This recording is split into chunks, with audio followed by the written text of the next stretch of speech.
Tamil cine talk நேயர்களுக்கு வணக்கம். உங்களோட பேசுகிறது உங்களுக்கு சரவணன். ரொம்ப நாளாச்சு நம்ம நேரடியாக பேசி. இன்றைக்கி ஒரு முக்கியமான விஷயத்தை பேச போகிறோம். இன்றைக்கு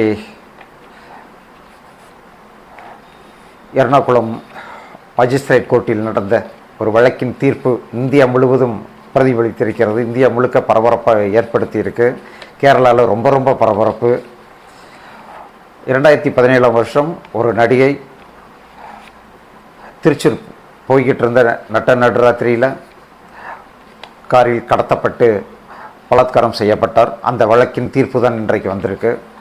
இந்த வழக்கின் குற்றவாளிகள் 6 பேர் என்று சொல்லப்பட்டாலும் இந்த வழக்கிற்கு மாஸ்டர் மைண்டு, இந்த பலாத்கார செயலை செய்ய வைத்த மாஸ்டர் மைண்டு எண்ட் அப்படின்னு மலையாள திரையுலகின் சூப்பர் ஸ்டார்களில் ஒருவரான திலீப்பை கேரள போலீஸ் கைது செய்து சிறையில் அடைத்தது.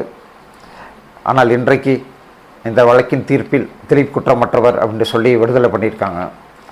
இந்த வழக்கு இன்றைக்கு மிகப்பெரிய சர்ச்சையை ஏற்படுத்தியிருக்கு.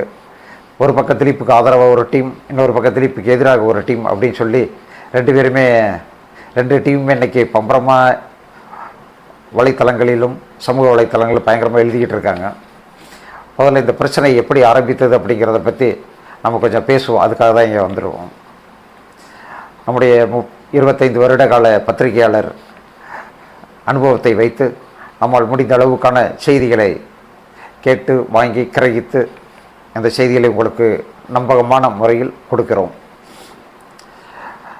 முதல்ல இந்த பிரச்சனைக்கான அடிப்படையே 2 பெண்களுக்கு இடையிலான ஈகோ யுத்தம், கௌரவ பிரச்சனை. அந்த 2 பெண்கள் யாருன்னா 2 நடிகைகள். அந்த 2 நடிகைகள் யாருன்னா பாவனா அண்டு காவியா மாதவன். அந்த 2 நடிகைகளுக்கு இடையிலான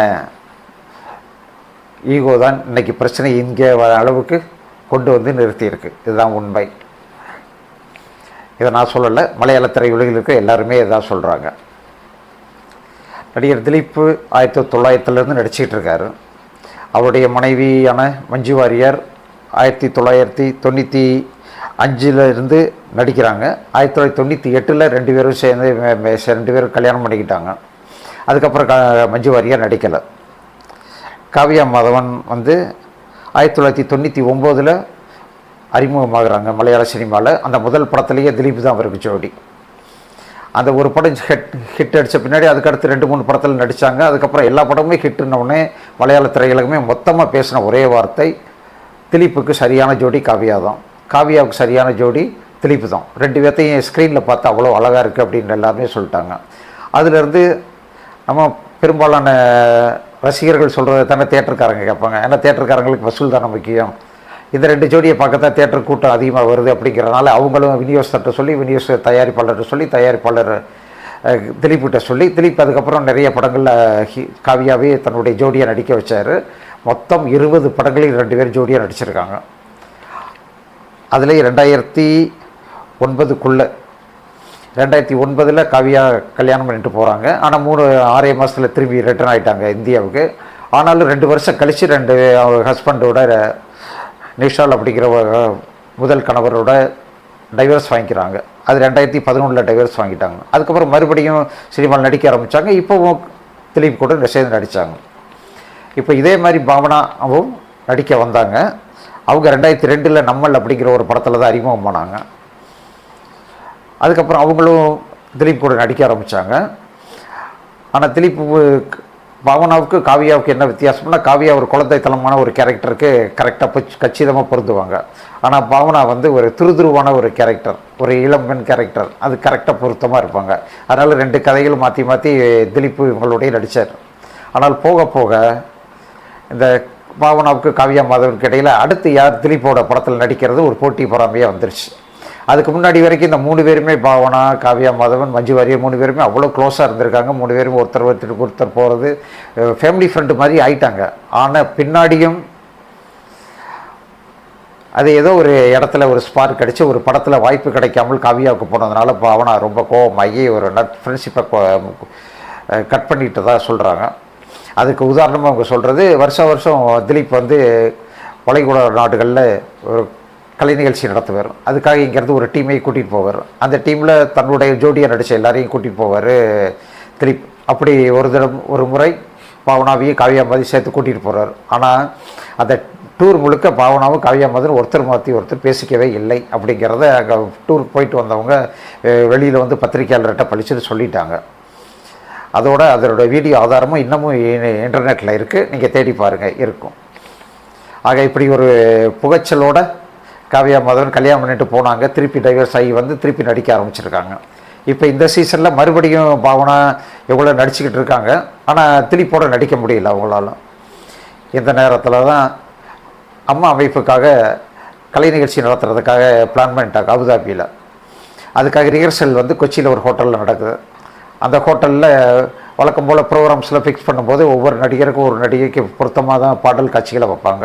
அப்படி திலீப் காவியாமாதவன், திலீப் பாவனா 2 பேர்த்துக்கு தனித்தனியாக ஒரு பாடல் காட்சிகளை ரெடி பண்ணிட்டாங்க. 2 பேரும் நடிக்கிறாங்க. அந்த சமயத்தில் காவியாமாதவன் டைவர்ஸ் வாங்கிட்டாங்க. அதனால் இவர் திலீப் கூட கொஞ்சம் நெருக்கமாக இருந்திருக்காங்க எல்லோரும் முன்னாடியும். அதை வந்து பாவனா தனியாக ஒரு ஃபோட்டோ எடுத்து மஞ்சு வாரியாருக்கு அனுப்பிட்டாங்களாம். மஞ்சு வாரியார் அன்றைக்கி நைட்டு வீட்டில் இதை இவர்கிட்ட கேட்டிருக்காங்க. அது ஏதோ அவங்களுக்குள்ள தம்பதிகளுக்குள்ள பிரச்சனை ஆயிடுச்சு. மறுநாள் இந்த ஃபோட்டோவை அனுப்புனது நீதானா அப்படின்னு கேட்டு பாவனா கிட்ட சண்டை போட்டிருக்காரு திலீப்.